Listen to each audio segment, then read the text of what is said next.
네, 기도하는 삶 16번째 나갑니다. 제가 10분 메시지에서 요 숫자가 잘못 써 있는 게 있어요. 그러니까 이제 동영상 겉에가 숫자 순서가 맞으니까 그걸 좀 활용하시고요. 지난주에 제가 이제 복습을 잠깐 할게요. 요 방언에 대해서 말씀드렸죠. 근데 실제 요 방언에 대해서 잘못된 오해를 하는 사람, 잘못된 이해가 된 사람들이 의외로 많아요. 이 방언에 대해서 또 안 한 사람은 굳이 방언을 또 그 안 한 교회 굳이 방언을 강조 안 하는 교회도 있고 어느 교회는 또 지금도 방언을 굉장히 강조하는 교회가 있어요. 그래서 그런 분들 만나면은 좀 우리가 설명을 좀 해줘야 될 그런 준비가 있어야 되겠다 생각이 들어서 지난주에 방언에 대해서 얘기했어요. 그래서 오늘은 이 방언을 간단하게 요약을 할게요. 자, 방언은 어디서 시작이 됐죠? 사도행전 2장 1절에서 4절 여기에 나오죠. 자, 바람같이 불같이 이렇게 성령이 임하심을 대해서 표시로 다 나타나면서 그러면서 저기 15나라 사람들 있는 그 자리에서 이제 방언이 120명이 방언이 나왔죠. 그러면 이 방언이라는 것은 사실상 하나님이 왜 거기다 그 방언이 성령 역사하는 그곳에 방언이 나오게 했냐? 그거는 이제 두 가지 키가 중요하게 있어요. 그래서 일단 그거는 첫 번째 방언에 대해서 잘못된 인식. 그건 뭐냐? 지금 방언을 강조하는 사람들은 어떻게 이해를 하고 있냐면요. 방언을 하는 걸 가지고 구원의 증표로 또는 성령의 역사에 표시로다가 그렇게 지금 이해를 하고 있는 거 이건 절대 잘못된 거고요. 또 방언하는 걸 가지고 믿음의 수준이 있는 걸로 그렇게 착각을 해요. 저도 이제 순복음에서 시작했다 그랬죠. 그래서 처음에 이제 방언을 순복음교회 간 지 한 달 만에 이제 최자실 목사님 그 기도원에 데려가서 방언 터뜨려줘요. 근데 새신자 몇 명이 같이 가죠. 근데 나도 그때 새신자였는데 진짜 두세 사람은 한 4-5명이 새신자가 갔는데 두세 사람은 진짜 방언이 나오고 한 두 사람은 안 나오는 이제 그 방언 안 나온 사람 중에 하나가 또 나예요. 그러니까 방언하는 걸 가지고 하나님이 특별히 저 사람한테는 역사했구나. 그리고 저 사람을 더 나보다 이렇게 높였구나. 이렇게 생각되고 또 워낙 선배들은 방언을 잘하니까 그 사람들은 굉장히 믿음이 좋은 걸로 이렇게 착각하게 돼 있었죠. 그건 이제 잘못된 지식이고요. 두 번째, 이 방언에 대해서 올바른 지식. 자, 요거는 뭐냐면, 성령을 주셨다는 표시. 성령이 역사했다는 증표나 성령의 표시나 같이 지금 보이지만 사실은 달라요. 뭐냐면, 이거는 성령은 보이지 않기 때문에 보내줬다는 표시로다가 방언이 나온 거라는 거죠.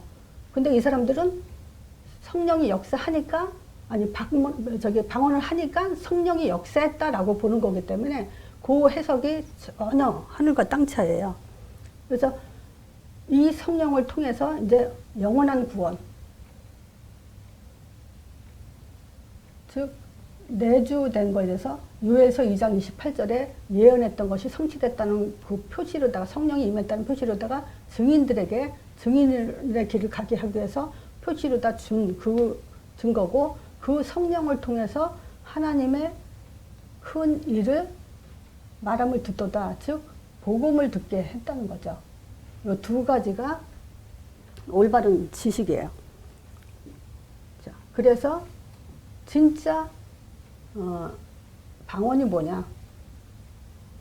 진짜 방언은 뭐예요? 하늘의 것이죠. 흑암이 무너지는 거. 그러면 뭐가 진짜 방언이에요? 예수 이름. 두 번째 그리스도. 이게 진짜 방언이에요. 새 것. 이 땅에는 없었던 거.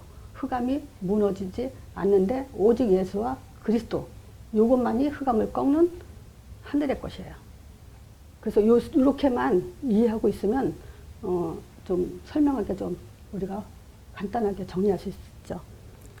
자, 그래서 방언은 기도가 아니에요. 기도에 대해서 정의를 지난주부터 계속 지금 반복하고 있습니다. 기도 그러면 머릿속에 뭐가 들어와 있어야 돼요? 영적 상태를 바꾸는 거. 요거를 바꾸기 위해서 기도하는데 방언은 보세요. 방언 아무래도 영적 상태 바꿔질까요? 바꿔지긴 하겠죠. 뭐냐면 취하는 거. 그리고 더 체험으로 깊이 빠지니까 오히려 더 흑암에 잡히죠. 그래서 못 빠져나오는 그렇게 변하든지 아니면 정말 참된 기도로 우리가 영적인 힘을 얻는 기도가 되든지 그걸 지금 기도에 대해서 정의를 우리가 제대로 이해가 돼야 돼요. 그래서 영적 상태를 바꾸기 위해서는 뭐가 어떻게 돼야 된다 했죠? 가장 중요한 게 복음과 기도와 응답이 일치돼야 된다 그랬어요. 그래서 교회는요, 맨 처음에 새신자가 오면요, 정확한 복음과 정확한 성경적 기도와 성경에 말한 응답, 요거를 가장 먼저 뿌리내리게 해줘야 돼요. 그래야 영과 육이 바뀌어요. 이 방법밖에는 없어요. 근데 보세요. 교회에서 많은 질문들이 있죠. 또 신자들이 교회에 떠난 사람들도 막 질문을 해요. 근데 무슨 질문을 하냐면, 옛날에 우리 그 사촌 언니가 참 난 믿음이 좋은 줄 알았어요. 어떤 사람이 교회에 이제 무조건 열심히 하니까, 와, 이거 저 사람 참 딱해. 무조건 교회 일은 열심히 하는 게 아니야. 그러면서 뭐라고 얘기하냐면, 하나님이 할 일 있고 내가 할 일 있어. 그걸 구분해서 하는 거야. 그러니까 그때 난 불신자였기 때문에 그 말이 굉장히 수준 높은 말인 줄 알았어요. 야, 이 언니는 하나님이 할 일을 구분하고 자기가 할 일을 구분하는구나. 그렇게 생각을 했거든요. 근데 지금 얼마 전에 어떤 분이 그 말을 물어보더라고요. 내가 얼만큼 하는 것이 하나님이 원하시는 거고 또 하나님은 나를 위해서 얼만큼 일을 하시냐, 몇 프로냐, 프로테이지가 몇이냐라고 이렇게 질문을 했다 그러더라고요. 근데 우리는 정말 조심스럽게 복음, 기도, 응답을 성경적으로 일치시킨다라는 것을 내가 보기엔 주변에서 이거를 가르쳐주는 분이 없어요. 근데 이거를 잘못 말하면요, 사람들이 너만 깨달았냐? 그리고 교만하게 볼 수가 있다는 거죠. 그래서 굉장히 조심스럽게 이거는 좀 해야 돼요. 자, 그래서 지금 다시 이제 말이 좀 빗나갔지만, 보세요. 하나님이 하시는 일, 하나님이 하실 일은 뭐고, 우리가 해야 될 일은 뭘까요?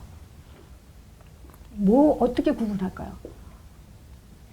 구원은 100% 하나님이 하셔야 돼요. 우리가 할 수가 있는 게 아니에요. 그쵸? 근데 우리가 할 일은 믿음과 인도예요. 구원, 복음 주셨잖아요. 그걸 우리가 믿어야 돼요. 영접해야 되고 내가 믿어야 돼요. 근데 어떤 사람들은 또 이런 말 있죠? 하나님이 믿음 주셔야 된다.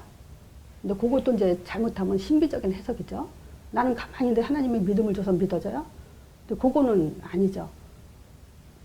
구원이라는 복음을 주셨기 때문에 하나님이 주신 믿음이라고 그래요. 우리가 영접을 했어도.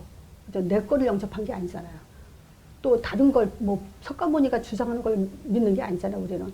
하나님이 하실 일을 우리가 믿는 거기 때문에 하나님이 주신 믿음, 이렇게 얘기하는 거죠. 근데 그거는, 가만히 있는데 나는 그냥 듣고 내 옆에 사람은 안 믿어진다는데 나는 믿어져. 나는 그러면 하나님 주신 믿음이네. 하나님이 믿게 해주셔야만 믿네. 이렇게 생각하면 그 옆 사람은 하나님 나쁜 분으로 생각해요. 그럼 왜 나는 안 믿게 해줘? 이렇게 얘기한단 말이죠. 근데 그 부분은 우리가 잘 좀 구분해서 설명할 필요가 있어요. 복음 자체가 하나님 거예요. 그래서 우리는 하나님 거를 믿기 때문에, 복음을 믿기 때문에 하나님 주신 믿음 그러는 거예요. 근데 믿는 건 내가 입으로 시인해야 돼요. 그리고 우리의 일은 뭐냐? 하나님의 인도를 받아야 돼요. 근데 이거 두 개 다 내가 믿고 내가 인도받는 거지만 실제 누구 거예요? 다 하나님 거기 때문에 하나님의 믿음, 하나님의 인도 이렇게 말하면 이것도 다 100% 하나님 거라고 볼 수 있죠. 내가 100% 하고 하나님이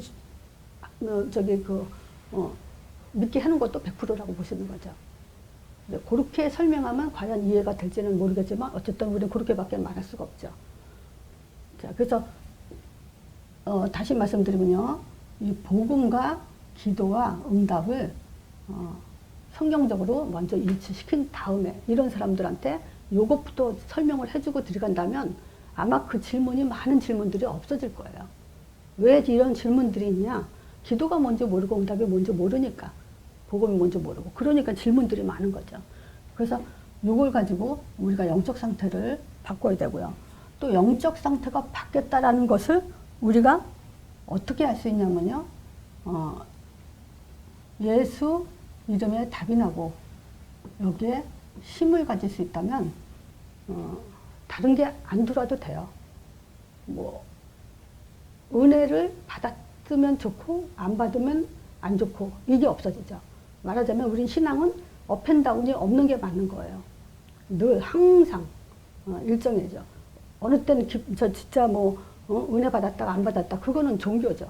그래서 우리는 모든 사람을 복음기도 응답을 일치시키고 그리고 여기에 답에 신앙생활에 항상 힘을 얻을 수 있도록 그렇게 해야 되는 것이 우리의 사역이죠. 그래서 기도의 정의는 뭐냐? 영적 상태를 바꾸고 예수 이름의 답을 가지고 힘을 가질 수 있게. 그래서 결국 모든 것이 감사가 되게 해야 되죠. 자, 그리고 기도라는 것은 뭐죠? 성령께서 역사하시는 거예요. 근데 성경에는 데살로니가전서 5장 19절에 뭐라 했죠? 성령을 소멸시키지 말라 그러죠. 그 말은 성령이 역사 안 하는 기도가 있다는 얘기예요. 그걸 구분해야죠. 교회 안에서. 이건 지금 교인들한테 한 얘기예요. 너희들이 지금 성령을 소멸치 말며 에베소서 4장 30절에도 성령을 근심케 하지 마라. 그러면 이 말은 결국 무슨 말일까요?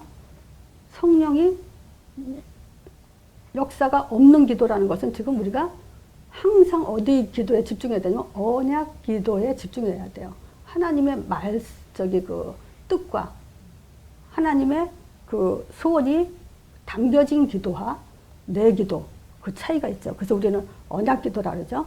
근데 이거는 뭐냐? 근심한다는 것은 언약을 잡아놓고도 우리는 성령을 또 근심케 한다는 건 인도를 잘못 받는 것을 말하는 거죠. 인도가 아닌데 인도라고 착각하면서 가는 사람들, 이건 또 근심하게 되죠. 하나님의. 자, 그래서 기도라는 것은 정말 우리가 영적 상태가 바뀌고 예수 이름의 힘을 입고 하나님의 성령의 역사에 안에서 지속해 가는 거. 요게 지금 참된 기도의 정의라고 할 수 있어요. 자, 그래서 오늘 제목은요, 영적 실체. 이 영적 실체를 제목으로 할까, 믿음의 실체로 할까, 사단의 실체로 할까 하다가 요 믿음의 실체와 사단의 실체를 합쳐서 영적 실체라고 내가 지금 얘기를 했어요. 근데 야고보서 1장 1절에서 18절. 여기에는 뭐가 나오냐면요, 시험에 대해서 두 가지가 나와요. 자, 근데 그걸 좀 이제 보려고요. 그래서 믿음의 실체는 뭐냐? 하나님은 시험하지 않는다 그래요. 근데 성경에 보면 아브라함을 시험코저, 빌립을 시험코저라는 말이 나와요. 근데 시험은 시험인데 하나님이 하는 시험과 사단이 하는 시험은 다르다는 거죠. 그래서 하나님이 하는 시험은 여기 에베소서 1장에 야고보서 1장에 잘 나와 있어요. 뭐냐면 하나님의 시험은 믿음의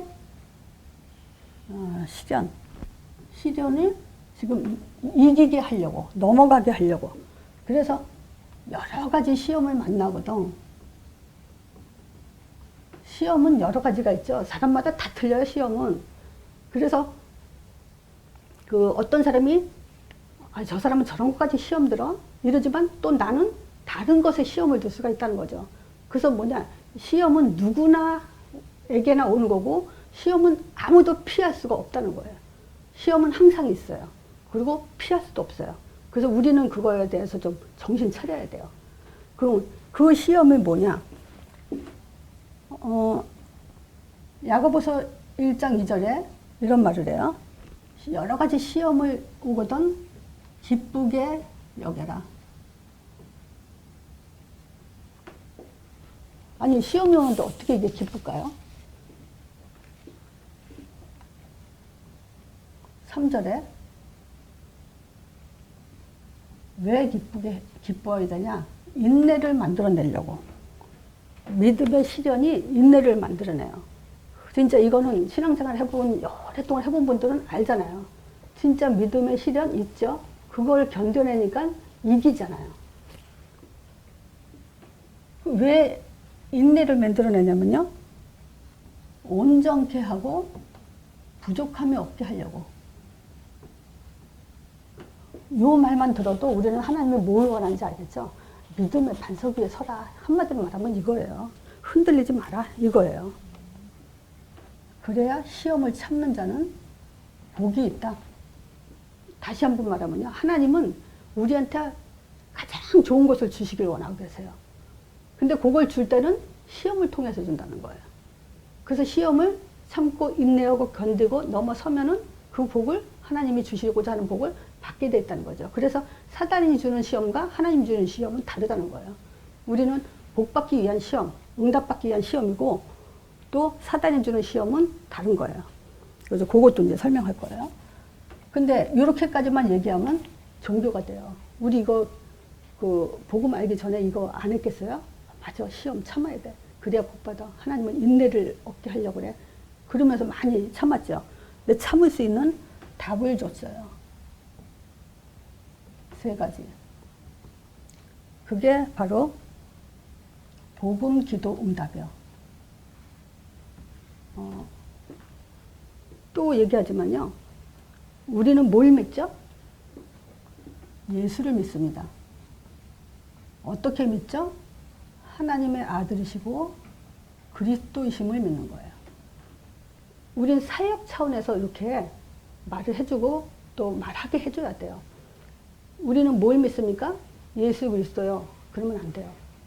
예수 그리스도 믿어요. 근데 그거는 뭐가 빠질 수가 있냐면요. 창세기 3장 문제가 빠질 수가 있어요. 또 하나님의 아들의 초점을 놓칠 수가 있어요. 자, 그래서 우리의 믿음은 예수를 믿는 건데 예레미야, 엘리야, 세례요한처럼 믿는 게 아니고 하나님의 아들 그리스도심을 믿는 거다. 그래서 계속 얘기하죠. 예수를 말하는데 예레미야, 엘리야, 세례요한 그거 아니라고. 그건 복음이 아니에요. 아무리 예수 얘기해도. 근데 예수를 하나님의 아들 그리스도라고 말하는 것은 그게 진짜 복음이죠. 그래서 우리의 믿음은 창세기 3장 그리스도 그리고 하나님 존재 증명 이것이 우리한테 답을 주셨고요. 그 답을 누리는 게 기도죠. 그래서 제가 좀 한국에 있는 분들하고 이렇게 좀 하면서 거리가 떨어져 있으니까 많이 답답한 부분이 뭐가 있냐면요. 복음 5가지 가지고 기도하게 하는 거예요. 그랬을 때 이 사람들이 지금 예수 이름에 힘입어 했을 때 기도를 제가 뭘로 초점을 두냐면 처음에는 복음 5가지 가지고 설명하죠. 자, 일단 복음 5가지 요거 가지고 다시 보면요. 하나님의 아들 가지고 하나님을 알게 하심을 감사합니다. 그건요. 나는 지금도 주님이 오시는 그날까지도 하나님 존재에 대해서 나는 감격스러워요. 근데 감격이라고 막 그런 게 아니라 그냥 너무 좋고 힘이 나요. 하나님의 아들 존재, 하나님 아들을 갖고 내가 존재를 확인하고 있다는 거. 그것에 대한 확신이 가장 첫 번째로 기도의 힘이 될 수 있어요. 그리고 십자가, 그분이 하신 일이죠. 나를 위해서 하신 일이에요. 십자가, 부활, 사단과에서 깨뜨리셔야 돼요. 지금도 살아 역사하시고 예수 이름 부를 때 성령을 보내주세요. 그리고 땅끝까지라는 미래 방향을 인생의 답을 딱 주셨어요. 그 복음 5가지가 나의 기도면서 이제 뭐냐면 예수 이름이요. 예수 이름은 어떤 이름이요? 하나님의 이름. 그래서 내가 지금 창조주 하나님의 이름을 부르고 있다는 거. 그거 너무 신기하고 감사하지 않아요? 우리가 예수 이름 부를 때 창조주 하나님의 6,000년 전에 세상을 창조하신 영세 전에 계시던 영원하신 그분의 이름을 우리가 부른다는 거. 그거에 대해서 정말 확신 가져야 돼요. 그리고 뭐죠?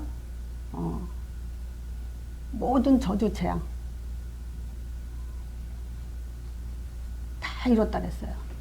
예수 이름으로 하나님이 들으시죠. 이건 이제 복음 5가지의 재앙이고 하나님 이름이고 하나님이 들으시고 그리고 성령 보내주시고 그 이름으로 흑암이 꺾이고 천사의 사역이 일어나죠. 요 기도가 돼야 돼요. 복음, 기도, 응답 3가지가 일치돼야 돼요. 근데 응답은 한마디로 말하면 3가지죠. 반석. 반석 같은 내 교회 세운다 그랬어요. 이 안에 음부의 권세가 이기지 못하고 하늘문이 열린다 했어요.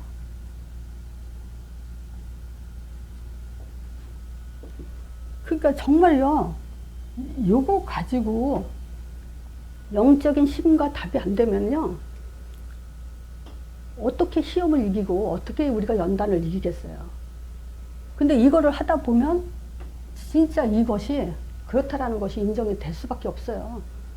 하나님 말하자면 답을 줘놓고 인내하라고 하는 거지 그냥 인내하라고 하지 않았다는 거죠. 그 내가 이걸 체험해야 우리는 이거를 말하는 증인이 되는 거예요. 내가 여기에 대한 체험이 없으면요, 이거 말할 때 확신 없어요. 그럼 보세요. 아브라함이 지금 본토 친척 아비집 떠나서 가나안 땅 가라 했을 때, 가나안 땅은 분명히 하나님이 젖과 꿀이 흐르는 땅이라 그랬는데 뭐 했어요? 언약을 놓치니까 그 땅이 기근으로 보였죠. 그러니까 애굽으로 내려갔잖아요. 근데 보세요. 요 힘으로 지금 가나안 땅을 봤다면 기근으로 보이지 않았겠죠. 이게 우리 언약이에요. 또 홍해. 보세요. 10가지 재앙으로 이스라엘 백성들이 체험을 했어요. 10가지 재앙을 때리 체험하고도 피 체험하고도 넘어갔는데, 죽음이 넘어갔는데 또 막혔어. 또 문제 앞에 닥친 거죠. 근데 홍해 앞에서 그 능력을 정말 믿었다면, 그대로 유지하는 힘을 가졌다면 그 홍해 바다가 사실은 뭐 어떤 바다예요? 홍해가 생명의 길로 가는 바다잖아요. 근데 그게 죽음의 바다로 보는 거예요. 그러니까 불평불만이 나와버리는 거예요. 거기서 우리는 많은 사람들이 실수를 하죠.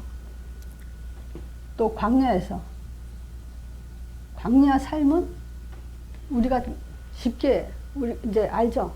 어떤 광야예요? 훈련의 땅이잖아요.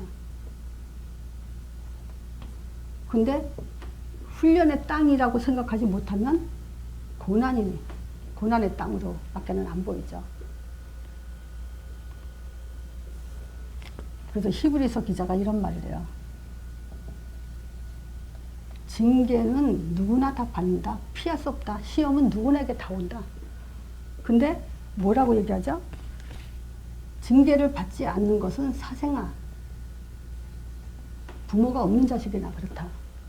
그래서 부모가 있는 자식은 혼나기도 하고 야단 맞기도 하고 왜 맞기도 하는데, 왜? 좋은 것을 받게 하기 위해서, 응답을 받게 하기 위해서 한다는 거예요.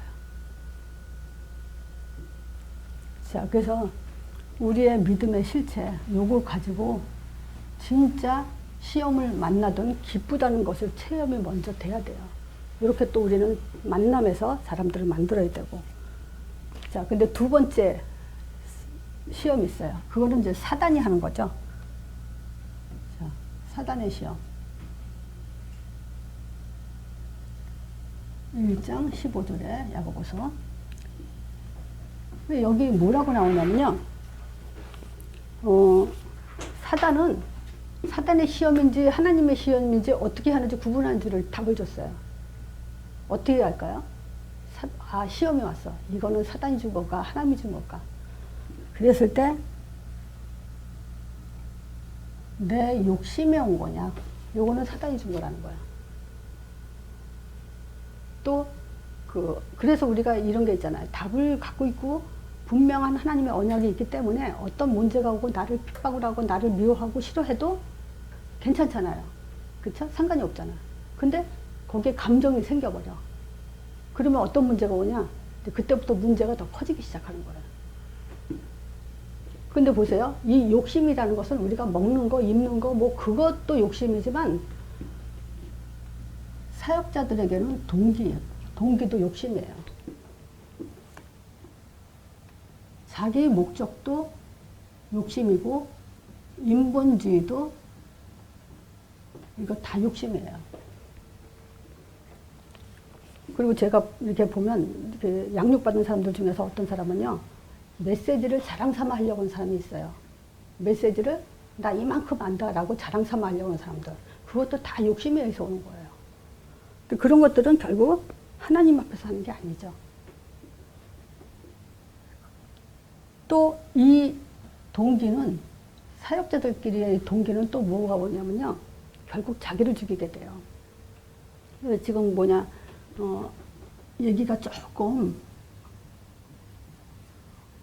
다른 곳으로 흘러가지는 않는데 연결은 되는 거예요, 이게. 내가 유튜브에 이제 어떤 목사님이 동영상을 하나 보여줘서 내가 지금 보내드렸죠, 아침에. 어떤 판사가 어떤 노인네 96세 먹은 그 할아버지를 이렇게 그 코트에서 아마 그 자동차 이렇게 차 이렇게 스피드로 걸린 거죠. 근데 학교 앞에서는 25, 여기서 뭐라 하죠? 마일로 가야 돼. 25마일로 가야 되는데 이분은 원래 늘었기 때문에 천천히 간다고 그러더라고. 근데 이제 경찰이 딱질 떼서 코트에 온 거잖아요. 그랬더니 이제 판사가 물어보는 거야. 왜 스피드 걸렸냐? 그랬더니 그 할아버지 하는 말이 자기 아들 때문에. 자기는 운전 할 때 하고 안 할 때는 안 한다. 근데 아마 2주에 한 번씩 하는 것 같아요. 왜냐면 아들이 병원을 가니까, 피 검사하러 병원을 가니까 그 아들이 또 장애인인데다가 그 2주 전에 피 검사로 이제 암이 걸렸다라는 그걸 받고 이제 그 아들 때문에 라이드를 하느라고 이제 운전을 한다고 그러니까 그 판사가 바로 뭐라냐면 당신은 훌륭한 아버지라 그래. 그러면서 그냥 이거는 없던 일로 치겠다 그러면서 자식을 위해서 지금까지도 자식을 돌보는 부모다. 이제 이렇게 하면서 하더라고요. 그러니까 법보다도 뭐가 더 중요하죠? 사람을 더 중요시 하는 거예요. 그래서 우리가 어떤 문제가 있을 때, 갈등도 있고 뭐 여러 가지 문제 있을 때 사람을 잃어버리면 안 된다는 거예요. 그 선택을 해야 돼요. 사역자들은 아무리 감정 있고, 은서가 오늘은 얄밉게 보이고 막 이래도 참아야 돼. 왜냐? 사람을 선택해야 돼. 내 눈이 잘못된 걸 수도 있으니까. 그런 부분에서 제가 지금 얘기를 하는 거예요, 지금. 자, 그래서, 그러면서 이제 내가 그걸 누구한테 보냈을 때 얘가, 아니, 96세 된 할아버지를 딱지를 뗀 경찰은 너무 좀 그랬다는 거야. 그쵸?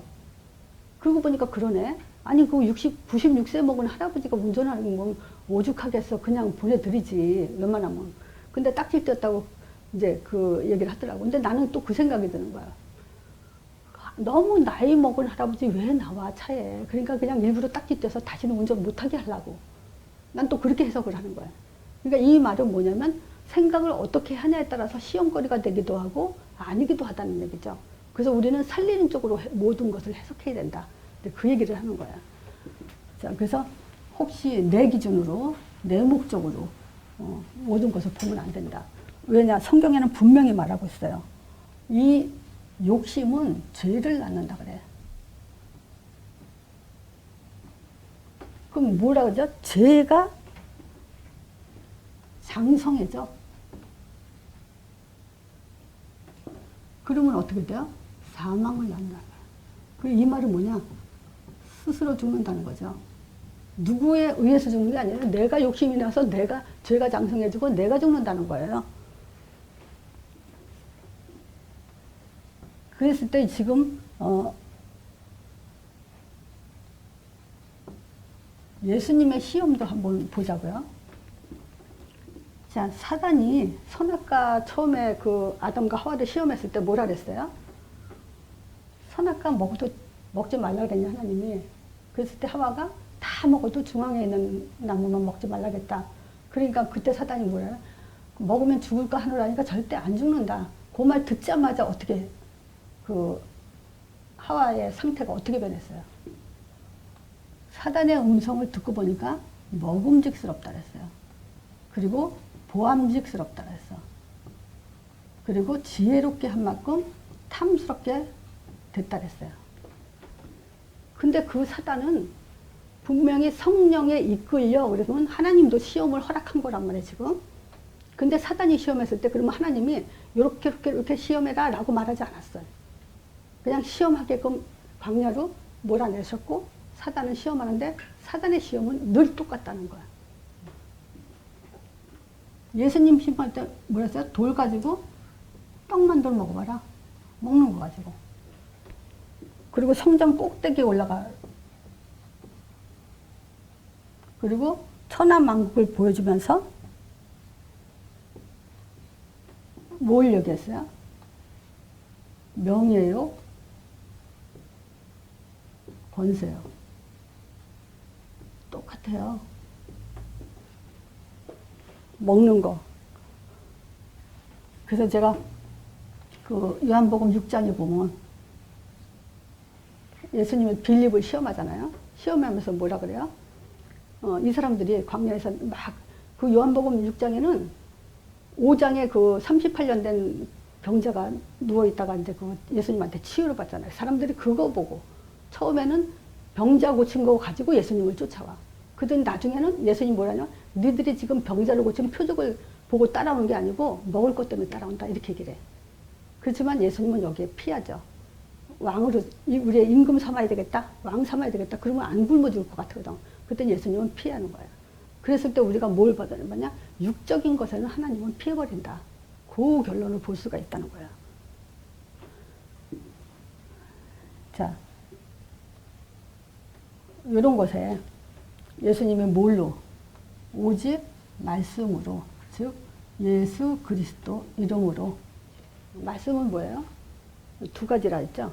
창세기 3장 15절과 사도행전 1장 8절. 이 두 가지 따로 뛸 수 없어요. 이거 가지고 우리를 승리하게 해놨죠. 그랬더니 어떻게 해요? 요 마태복음 4장 11절에 이에 마귀는 떠나고 천사가 나와 수종들더라 그래요. 근데 요 내용을 똑같이 누가복음 4장 13절에 마귀는 잠시 떠나니라. 그럼 또 나타난다는 얘기죠. 그래요. 때에 따라서 마귀는 항상 우리를 우는 사자와 같이 두루다니며 삼킬 자를 찾고 있다는 거예요.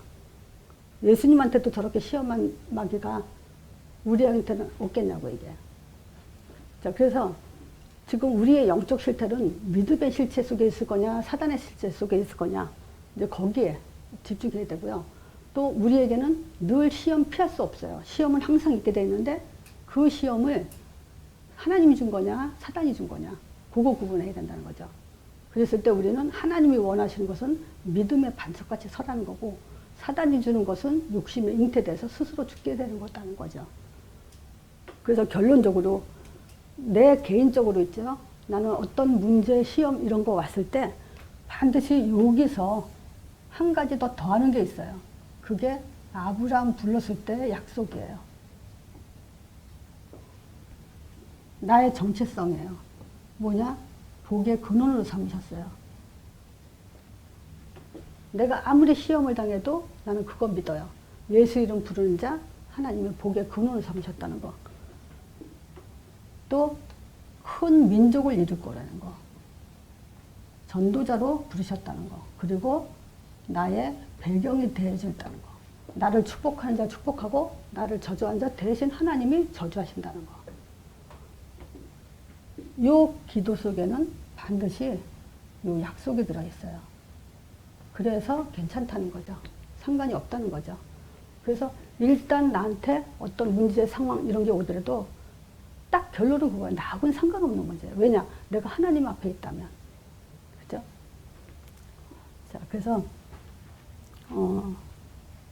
대수 쓰면 복잡하지 않게 하려고 간단하게 메시지는 했는데 어쨌든 좀 잘 정리하시고 우리 삶에 먼저 적용이 되고 현장에 적용이 됐으면 좋겠습니다. 여기까지 하겠습니다.